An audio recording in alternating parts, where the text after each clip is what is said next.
Congratulations to the St Andrews class of 2020. It's a great honour to be able to join you virtually. We are living through a difficult time in our history that will require all of us to step up and to put our skills to the test. Education is not just about acquiring information, but doing something with it. You are graduating from one of the world's oldest and greatest universities. At many junctures in St Andrews' storied 600 years, there have been times like this, when the world needs those with the St Andrews education to set things to rights. The origins of St Andrews' motto, Ein Aristuan, ever to excel, are especially fitting when we are afflicted by pandemic disease, social strife and political turmoil. It is of course a quotation from Homer's Iliad, the epic poem about a time of troubles in ancient Greece. Homer wrote of the ultimate weakness of Achilles' heel, the deception of the Trojan horse, and the great cities torn apart by conflict. But in the middle of the battles was a young warrior Glaucus, sent to Troy with instructions ever to excel, to do better than others, and to bring glory to his ancestors. You will now be sent out by St Andrews with the same instructions, and the imperative to try to do even better than those who have gone before you. For me, studying at St Andrews was exhilarating. It was completely transformational. It put me on my life's path, which has brought me back full circle to you today. St Andrews gave me the opportunity for personal contemplation and growth, wonderful professors and lifelong friends. It steeped me in history, taught me Russian, sent me off in a fateful year of study abroad in Moscow in 1987, and then helped me gain a scholarship to Harvard University in 1989. Armed and fortified by my St Andrews degree in Russian and modern history, I established myself as a historian and national security expert on Russia and the former Soviet Union. I became a US citizen, and I served in the US government under 3 different presidents, George W. Bush, Barack Obama and Donald Trump. St Andrews also rooted me in a rich network of alumni, which you can now tap into. At every point in my St Andrews career, I've been helped by this group. At one point, I almost changed course entirely. I feared I had made a mistake. I worried that I could never have gotten a job studying Russian and history. The St Andrews Career Service put me in touch with an alumnus, George Robertson. At the time, he was an MP for Hamilton South with an interest in defence and security issues. This was long before email, so I wrote Mr Robertson a letter.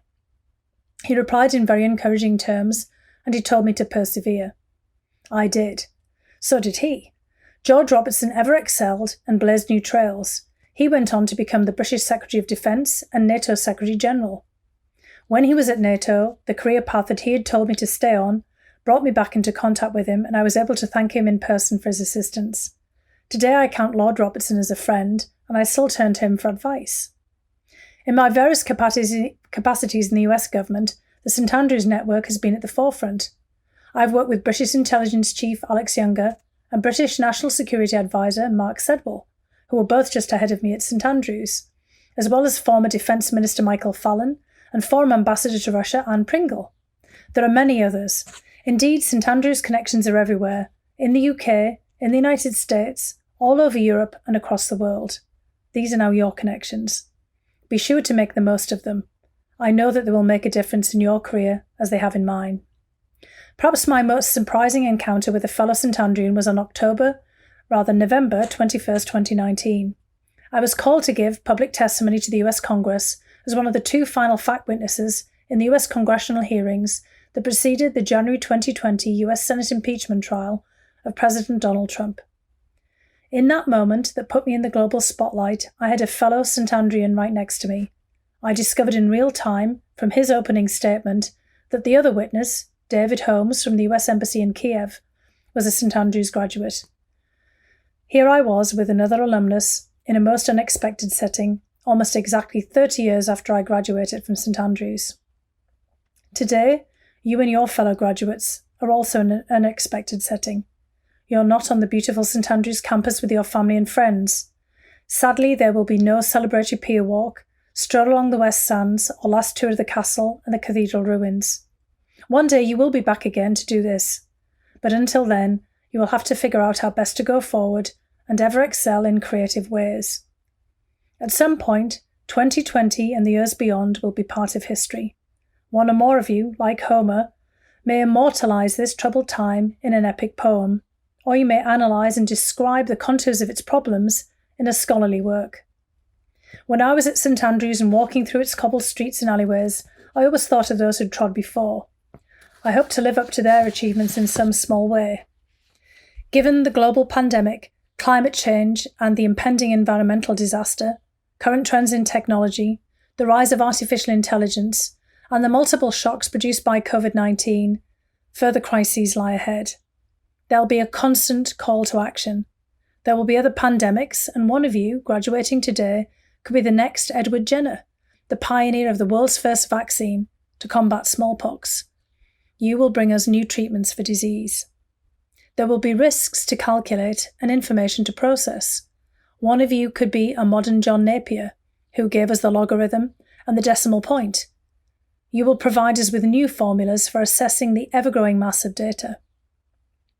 We will need fresh political thinking to facilitate all the breakthroughs that were necessary to meet these challenging times. Many of you can follow in the footsteps of James Wilson. As Principal Sally Mapstone recently reminded an American audience, James Wilson put "we the people" into the US Declaration of Independence. We need more we the people and more St Andrews graduates at the centre of action, like Glaucus, to fight the battles that will make the world a better and a safer place. Well, whatever you do, whatever you excel in, keep the memory of St Andrews cobbled streets under your feet and your head held high. You are a proud St Andrews graduate.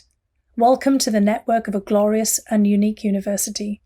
I am honoured to be one of your number, and I stand ready to help you at any time, as so many St Andreans have helped me. Congratulations to you and your family and friends on all of your wonderful accomplishments and the successes that lie ahead of you. Well done, class of 2020.